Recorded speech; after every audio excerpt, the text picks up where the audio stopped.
Di sini sepertinya kita sudah terhubung bersama dengan Ibu Rektor UIM Makassar, ada Ibu Dr. Insinyur Haja Majidah Muhyiddin Zain, ya. Assalamualaikum warahmatullahi wabarakatuh, Bu. Bu Rektor. Ya, waalaikumsalam warahmatullahi wabarakatuh. Minal aizin wal faizin ini ya, Bu Rektor. Maaf lahir dan batin sebelumnya.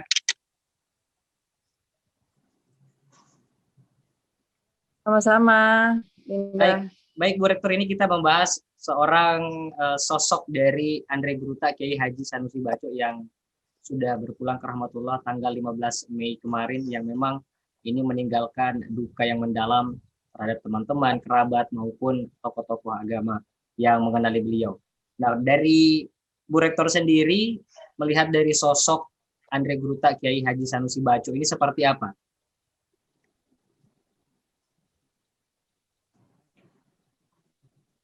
Ya, baik. Terima kasih banyak. Assalamualaikum warahmatullahi wabarakatuh. Waalaikumsalam. Yang kami muliakan Ketua Pengurus Wilayah Nahdlatul Ulama, Bapak Kiai Haji Hamzah Harun, dan juga Bapak Dr. Firdaus, serta para kerabat di Celebes TV. Terima kasih banyak atas kesempatannya. Memang kami benar-benar kehilangan seorang ulama harismatik, ya, milik Indonesia sebetulnya, bukan cuma Sulawesi Selatan, ya. Beliau sangat dihormati, sangat dimuliakan juga di kancah nasional karena beliau adalah pengurus Mustasyar PBNU dan Bapak Presiden Republik Indonesia. Mulai dari beberapa presiden berganti-ganti selalu, insya Allah selalu sangat memuliakan almarhum, Allahyarham, Bapak Kiai Haji Sanusi Baco LC. Khusus pribadi dengan saya berinteraksi dengan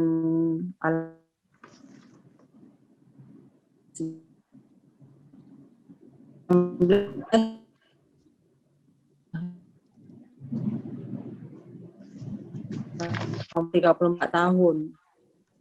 Sejak saya bergabung di Tinggi Pertanian Al-Ghazali, ya, di mana sebetulnya interaksi saya dengan almarhum itu sejak kanak-kanak, karena almarhum dekat meninggal saya masih SMP. Kemudian ketika saya dipanggil untuk mengabdi di Sekolah Tinggi Ilmu Pertanian Al-Ghazali, ketika itu pecahan dari darurat, tidak bisa ada cabang di daerah, maka yang di Makassar itu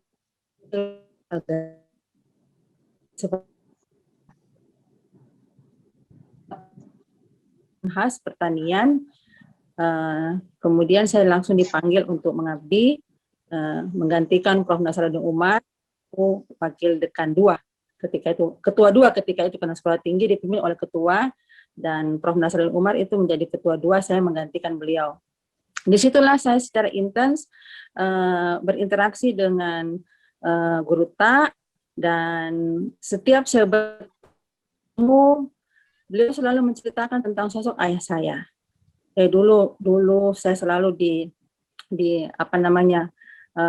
setiap giliran saya di Masjid Raya, karena almarhum ayah saya juga ketua umum Masjid Raya, setiap giliran saya selalu almarhum itu Pak Muhyiddin Zain itu singgah datang ke rumah saya mengingatkan. Luar biasa, beliau itu sangat memperhatikan dan sering mengajak almarhum untuk keliling daerah, membuka cabang-cabang Al-Ghazali di daerah. Di situ selalu setiap bertemu, setiap saya ke kampus ketemu dengan Guru Tak, ada saja cerita tentang ayah saya. Sehingga saya mengatakan sebetulnya saya tidak mengenal ayah saya. Karena ayah saya meninggal ketika saya SMP, dan mengenal justru almarhum ayah saya melalui Guru, sehingga pernah saya apa namanya, ketika haul ada bedah buku, kalau tidak salah Dr. Firdaus juga yang mengundang saya sebagai yang ikut membedah bukunya Guru Tak. Ketika itu saya menceritakan hal ini dan ada seorang editor namanya Pak Muharai, kalau tidak salah waktu itu, kemudian mengusulkan kita bikin buku, Bu.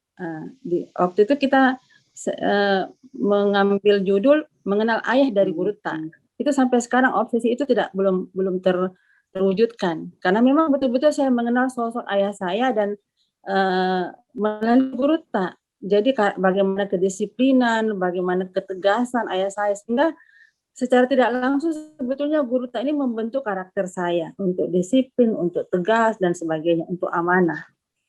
Luar biasa kalau berita tentang kedekatan saya dengan Guru Tak dan kebersamaan selama ini tidak cukup ya, tidak cukup untuk bercerita di tempat ini. Namun saya sangat mendalam sekali ya. Beliau sangat sejuk dan setiap kita minta beliau, minta arahan beliau, tidak pernah langsung memberikan arahan. Ini luar biasa tawaduknya. Ini karakter yang juga saya pelajari dari Guru Tak.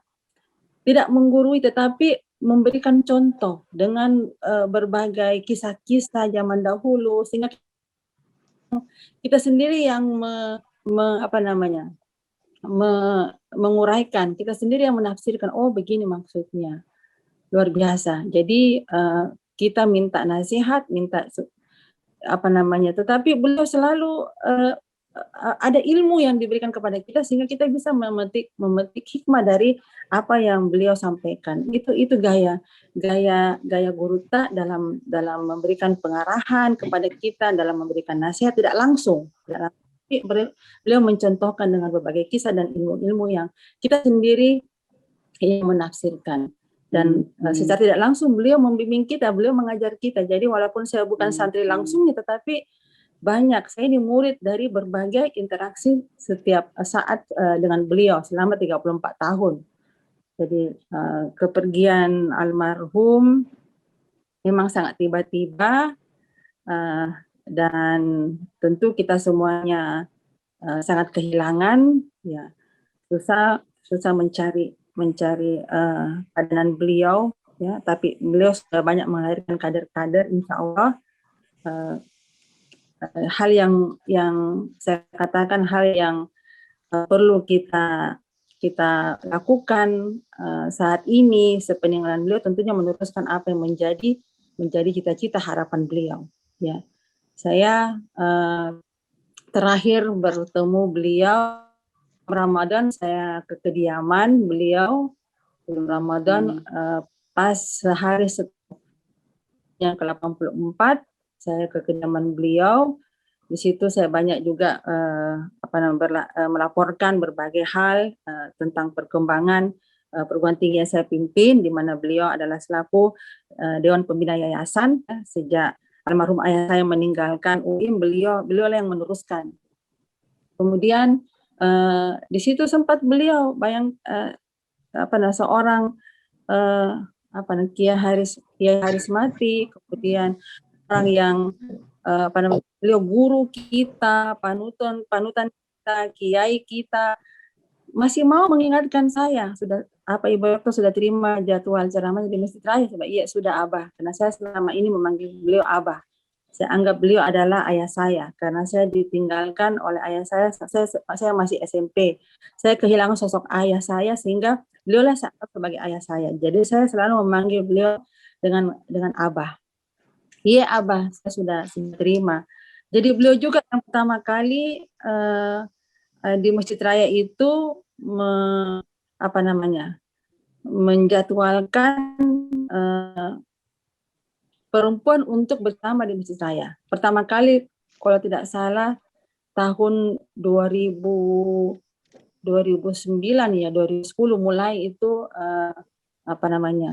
tokoh-tokoh perempuan, ada kami berempat, Prof. Masrura waktu itu Rektor Uni, kemudian Dr. Amrah Kasim, saya sendiri, satu lagi Oh, tiga, hanya tiga ya, hanya tiga.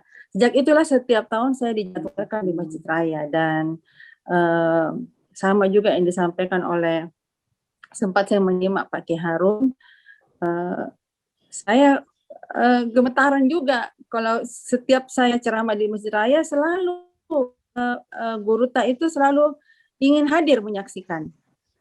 Pada tahun-tahun terakhir ini ketika kesehatan beliau sudah terganggu, saya pernah disampaikan oleh Adinda Irfan, anak tertua beliau, pada 2 tahun lalu, 3 tahun lalu kalau tidak salah, 2 tahun lalu ya, sudah kesehatan sudah mulai menurun, tetapi selalu mau menyempatkan diri hadir di Masjid Raya, selalu. Apalagi waktu itu Dik Irfan bilang, saya sudah larang Abah untuk selalu ke masjid ya, karena kesehatan beliau. Tetapi waktu itu beliau katanya mengatakan begini, hari ini jadwalnya Ibu Majdah luar biasa. Saya sangat merasa tersanjung sekali. Saya ilmunya apa saja. Saya ini bukan dari pendidikan agama. Saya ahli pertanian. Tetapi Guru Tak lah yang pertama kali memberikan saya kesempatan untuk belajar, sehingga alhamdulillah saya belajar banyak walaupun secara tidak mendalam, dan saya selalu dikasih kesempatan setiap tahun sejak 2009 itu sampai sekarang ini, saya selalu dikasih kesempatan untuk ceramah Ramadan di Masjid Raya. Dan saya gemetar juga ketika pertama kali naik podium. Saya waktu itu membayangkan bahwa podium ini dululah tempat ayah saya juga berdakwah, dan saya terpanggil untuk banyak belajar, untuk mengasah pemahaman keislaman saya, sehingga alhamdulillah walaupun secara tidak langsung saya menyantri ke Guru Tak, tetapi saya menganggap saya adalah muridnya, dan karakter saya dibentuk oleh beliau dengan kisah-kisah tentang ayah saya, dan bagaimana Guru Tak menunjukkan sikapnya, ketawaduannya. Dan hal yang sangat berkesan yang saya melihat dari Guru Tak Allahu Yarham adalah ketika kita bertamu di rumahnya, siapa. Ya, baik. Sambil menunggu jaringan dari Bu Rektor ini bagus, mungkin saya kembali ke Pak Kiai Haji Hamzah Harun dulu. Pak Kiai, ini kalau kita lihat dari sosok beliau almarhum, ini banyak yang mengatakan bahwa sosok yang ramah, sosok yang karismatik. Nah, apa yang paling berkesan selama beliau atau almarhum ini bersama dengan Bapak Kiai Haji Hamzah Harun ini, ketika mungkin bersama-sama melaksanakan kegiatan selalu bersama-sama, mungkin ada dulu, apakah ada yang paling berkesan dan ini bisa menginspirasi seluruh tokoh agama dan juga warga Kota Makassar? Silakan Pak Kiai. Oh iya. Yang paling terkesan bagi saya ketika pertama kali saya dilantik, saya terpilih menjadi Ketua Tanfiziyah, Pengurus Wilayah Nahdlatul Ulama Sulawesi Selatan. Lalu kemudian setelah itu saya datang sowan kepada beliau, minta berkah dan minta petunjuk supaya menjadi bekal bagi saya untuk menjalankan kepemimpinan ini. Maka beliau berkata kepada saya bahwa seorang menjadi pemimpin itu pasti tidak akan bisa lepas dari 4 kemungkinan. Jadi itu yang paling berkesan, dan itu saya catat baik-baik, bahwa siapapun yang akan menjadi pemimpin maka dia akan menghadapi 4 hal. Yang pertama beliau sebut dengan bahasa Arabnya itu, beliau mengatakan pertama adalah syamatatul a'da. Jadi kamu bersiap-siap untuk mendapatkan hinaan dari musuh-musuhmu. Apapun kau lakukan, apapun kesuksesanmu, pasti orang yang memang memusuhi kamu itu pasti tidak akan pernah melihat kebaikan apa yang kamu buat. Itu beliau. Kemudian yang kedua, beliau mengatakan bahwa juga seorang pemimpin pasti akan menghadapi satu hal yang disebut dengan malamatul asdiqa. Jadi celaan dari teman-teman. Jadi tadinya kita berteman baik, bersahabat tetapi begitu kita terpilih jadi pemimpin, maka ada saja dari kalangan teman-teman karib kita ini pasti akan mungkin berpikir atau mungkin juga akan lari dari kita. Apakah misalnya karena latar belakang, mungkin karena persaingan atau apa dan sebagainya, kemudian terkalahkan, maka pasti akan seperti itu. Kemudian yang ketiga menurut beliau adalah kamu akan menghadapi tu'nul juhal. Jadi orang-orang bodoh yang tidak mengerti tentang organisasi pasti akan mengejek kamu. Bahwa padahal mereka sesungguhnya yang tidak mengerti tentang alur organisasi. Kemudian yang keempat kata beliau adalah hasadul ulama. Jadi hasad atau iri dari sesama orang yang berilmu. Dia sebenarnya mengerti, tetapi karena dasar irinya itu, maka apa yang kamu lakukan itu pasti akan menjadi ajang untuk mereka bisa jatuhkan kamu. Jadi apa kata beliau?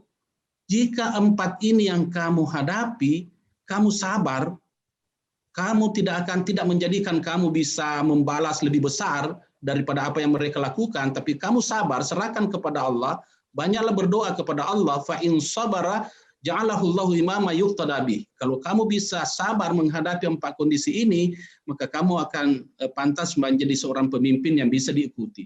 Jadi itu sehingga apapun yang saya hadapi di dalam kepemimpinan NU ini, maka biasanya itu modal saya persis juga seperti apa yang dipesankan oleh orang tua saya juga, mengatakan bahwa ulawe meko salah kemate. Jadi ada kadangkala satu sikap di mana kita harus bersikap harus diam, karena diamnya itu adalah emas, dibanding misalnya kita berkata, kita berucap, lantas itu justru semakin memperparah sebuah keadaan. Ini yang paling terkesan bagi saya, karena ini diberikan kepada saya di awal kepemimpinan saya di NU.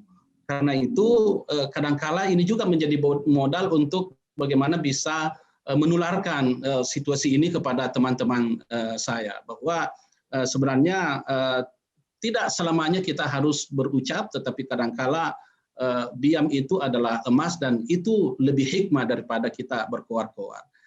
Ini kalau mau dikatakan berkesan, dan kesan yang paling mendalam juga ini saya ambil satu awal satu akhir.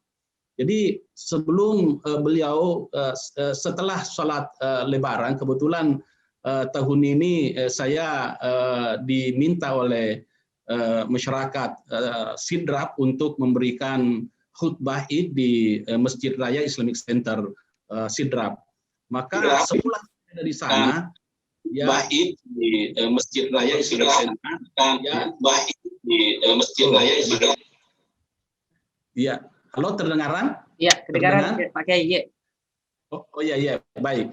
Jadi waktu saya balik dari Sidrap di hari Lebaran itu, saya sudah berencana untuk mampir di rumah beliau untuk soam. Tetapi banyak teman-teman meminta bagaimana kalau kita sama-sama saja supaya tidak terlalu banyak waktu yang digunakan Andre Gruta untuk menerima kita kalau maju satu-satu. Ya. Akhirnya saya tunda besoknya baru datang menghadap kepada beliau bersama teman-teman yang lain. Ternyata setelah kami datang setelah duhur kami datang ke sana, ternyata kami dapati Andre Gruta sudah mulai sakit. Jadi beliau sakit perut, lalu kemudian oleh Pak Rektor UIN memanggilkan dokter dari Unhas, kemudian beliau dirawat di situ. Lalu kemudian setelah beliau agak mendingan waktu itu, setelah muntah agak mendingan, kami semuanya berkumpul di ruang tamu penuh kursi itu. Lalu kemudian dalam hati saya terbetik bahwa mudah-mudahan saya dapat kesempatan ini untuk menjenguk Andre Gruta. Tapi disitulah saya melihat bahwa Andre Gruta itu sisi psikologinya itu sangat tinggi, dan boleh dikata itu mungkin salah satu karakteristik seorang wali Allah. Begitu hati saya berkata begitu, langsung anak tertuanya Pak Irfan itu keluar dari pintu mengatakan, Pak Ketua Tamfiz dipanggil Abah untuk masuk sebelum beliau istirahat. Maka disitulah saya masuk, langsung mencium tangannya, kemudian pijit-pijit halus tangannya, kemudian saya mohon dimaafkan, dan beliau berkata doakan saya. Jadi kemudian itu ikutlah Pak Naro WR2, dan kemudian ada Pak Munawar itu pimpinan pesantren di di Jenep Ponto, masuk foto-foto kami. Jadi ada foto terakhir itu yang kami simpan, itu membahagiakan sekali. Dan kalau boleh saya mengambil mungkin kesan dan hikmah dari apa yang dialami Andre Gruta, sungguh Andre Gruta itu betul-betul sudah siap untuk dipanggil. Jadi ada satu ungkapan wali di dalam satu buku yang bernama Syarhul Hikam, itu Ibnu Athaillah As-Sakandari. Di situ beliau ada ungkap bahwa urudul imdad bihasabil isti'dad wa syurukul anwar ala hasabi safail asrar. Itu jadi datangnya pertolongan sesuai dengan kadar persiapan yang dimiliki oleh seseorang. Lalu kemudian bait keduanya mengatakan bahwa tersingkapnya sebuah cahaya dari Tuhan berdasarkan dari kejernihan relung hati seseorang yang menghadap Allah. Jadi itu Andre Gruta ternyata setelah Lebaran itu memang sudah tidak ada yang masuk. Semua yang masuk di perutnya itu langsung dimuntahkan. Lalu kemudian saya berpikir begini, bahwa sepanjang bulan Ramadan Andre Gruta aktif tarawih malam dan subuh. Itu istidad, itu namanya persiapan. Itu persiapannya Andre Gruta itu.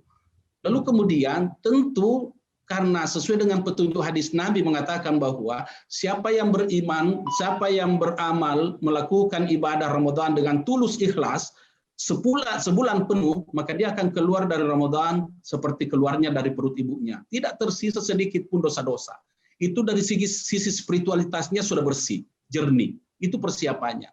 Lalu kemudian keluar dari Ramadan, tentu kan dihalalkan segala makanan untuk kita bisa santap, tetapi ternyata beliau di situ setelah Ramadan itu memang sudah tidak ada lagi yang bisa masuk. Setiap masuk keluar. Akhirnya dari sisi jiwa beliau sebenarnya meninggalkan dunia ini dalam keadaan bersih, dari sisi fisik juga bersih. Kenapa? Karena tidak ada lagi makanan yang masuk. Semua yang masuk keluar. Oleh karena itu boleh kita simpulkan bahwa Andre Gruta pergi dalam keadaan bersih, zahir dan batin. Dan mudah-mudahan insya Allah kita tentu semuanya bisa mengharap seperti yang dicontohkan Nabi bahwa kita selalu berdoa kepada mayit kita, Allahumma ja'al qabrahu raudatan min riyadil jannah, ya Allah jadikanlah kuburnya dari taman-taman surga, wala taj'al qabrahu hufratan min hufarin niran, dan jangan sama sekali ya Allah engkau jadikan kuburnya salah satu taman dari taman-taman jurang dari jurang-jurang neraka. Ini saya kira mungkin kesan saya dari Andre Gruta. Iya.